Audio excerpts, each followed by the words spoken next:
No, they're bonkers, aren't they? They are bonkers. They're absolutely mad, the Targaryens. They're a right old bunch. And emotional. They're so emotional. Yeah. And they can't talk to each other.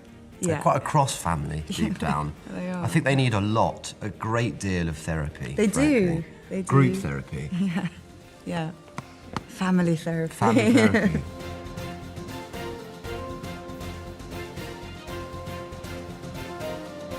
I think there are like two main things that make Rhaenyra a character who interests me, at least. She is both female and never expects to be heir. That's never on the table. And everything falls apart the moment that she receives the inheritance that everyone looks for. And the other thing is she's someone who I think is at odds with her gender as a result of the position she finds herself in. Yeah, I suppose I'm interested in like all gender questions. So yeah, you have someone whose womanhood is at odds with the role that they've been awarded. I think they can find out what they want to find out on the internet about Daemon Targaryen. It's there for all to see, and it's just my take on it, really. He's a slightly sort of different creature to most of them, I think. Alicent starts off as Rhaenyra's best friend and daughter to the hand of the king, and she is quite an anxious rule follower in comparison to how free and mischievous Rhaenyra is. I play Otto Hightower, Alicent's father. He's the hand of the king. He's an astute, high-functioning political creature, but he struggles with some of the decisions he is forced to make. So Rhaenys technically is in line to the throne when the time comes for the old king to pass on, and because she is a woman, she is outvoted by 20-1 by those fools in charge at the time. I play Lord Corlys Velaryon, who is the head of the Velaryon house, which is he would say, the oldest house in Westeros. That his family came to Westeros before the Targaryens. Lord Corlys is the only one who doesn't ride a dragon. His whole family do. He's married to a dragon rider, and his children are dragon riders. Obviously, that involves an awful lot of influence and power, but of course, he'd like more power.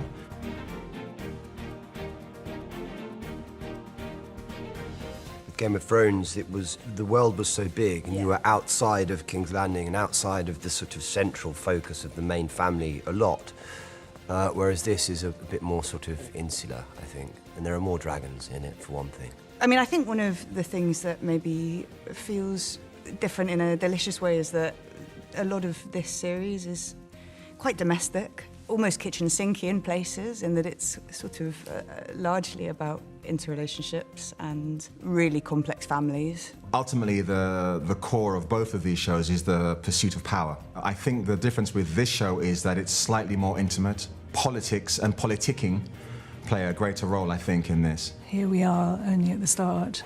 It feels like this is really intense and more focusing with this one crazy family. It's about dragons. Well, there's lots of dragons in it. When we're sort of filming the dragons on set, we have this big buck, which is a bit like a bucking bronco, and it moves around and it's mechanical, and they, fire loads of wind in your face, and then they add our big, beautiful dragons on top of that in post-production. So I was quite cross, I think, when I had to go and do my buck work, just by chance. And Not just because you were that morning I just cross? was, yeah, and Oh, I good. didn't fancy it maybe, and then it turns out it's sort of irresistible. It's like going to IKEA and having to try the taps in the kitchens. Yeah. It's really you windy can't- as well. The wind's quite exciting, isn't it? It is. It's like when you stick your head out of the car and you can't catch your breath. Yes. Giddy making. Rhaenys' dragon is called Meleys, and they are very, very close. Almost like Meleys is a part of Rhaenys and Rhaenys is a part of Meleys. They're very, very attached. I think kind of Daemon and Craxes are sort of one entity, really. They're one spirits, they're sort of avatars of one another. They're both just grumpy and moody. So I do think there's a kind of weird symbiotic sort of molecular thing that goes on. Oh my God, the wigs!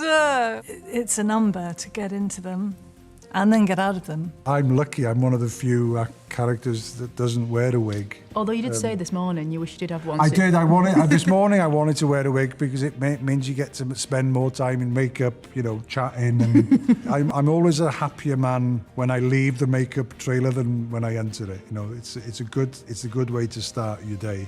I love wearing a wig, it turns out, which... Do you? I do, actually. It does suit you. It's just so transformative. It's an air look. Like, I arrive at work, I don't Yeah. have to come as the person. Yeah, or and it's then I have like an hour purgatory, in, like... whichever way you look at it. It's Right. one of the... No, it's not. Okay, It Matt's is- in purgatory. No, I'm not. I'm only joking. I'm in a I know what crucible you of mean, though. transformation. Yes, and I'm in purgatory. No, but it sort of does a lot of the work for you, doesn't it? It does, it changes... It's like a mask. It does, yeah, Yeah. right. It changes sort of everything. It does, yeah.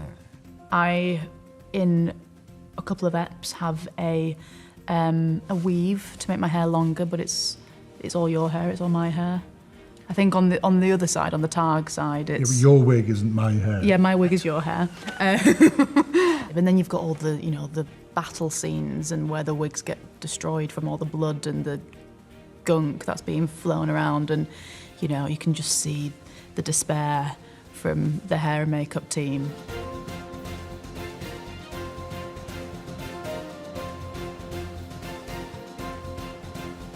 Members of the cast received a signed copy of George R.R. Martin's Fire and Blood. I read a bit. I did. I did. What we did was, well, what I did anyway, was skim to the parts of the book, because it's a huge book. And I started to skim that, and then I thought, actually, no, if it's not in the script, it's not there. I don't need it. So I'll probably read it this summer. I was very aware of it because, you know, it was very difficult not to be aware of it, but I hadn't actually seen it. I hadn't watched the series before I auditioned. But then once I got the job and started watching Game of Thrones, I realised that I had been auditioning with Cersei's scenes. But I was so happy I hadn't watched it, because I would have just mimicked absolutely everything that she had done. But, you know, people are going to compare regardless to kings and queens and various other archetypes within the show. My method has been to not think about it, and I've got very good at repression. It's been such a healthy shoot, hasn't it? No, but it's worked so well for me. I would really recommend it to, honestly, anyone else. Just don't think about it, Just and it repress ceases to be an everything. issue. Yeah. No, I am aware that at some point it's going to come up, but for Nothing now... we can do, though.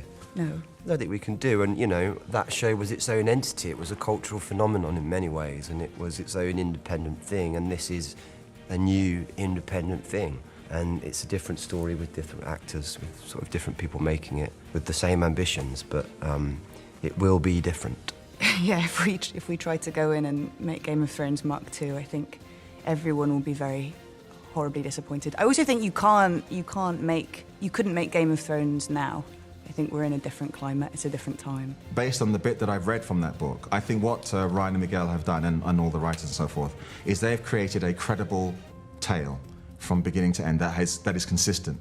Of course, there will be those fanboys and girls who will watch it and not be happy and say, well, this should have been that and this should have been that. I've had a bit of that, but you can't please everybody. I think possibly for the producers and the creators, there's a pressure, which is, you know, understandable, you know, and palpable. But for us as actors, it's like any other job. You know, you go in and you do the work, and you do it to the best of your abilities.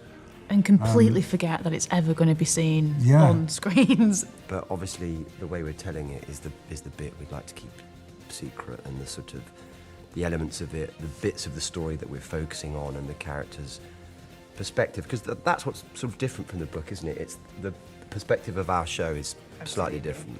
I mean, there's a really lovely thing, right, in terms of any relationship between this show and Game of Thrones in the future is, I think, some of the kind of historic events that we hear about in Thrones, maybe a record gets set straight in House of the Dragon.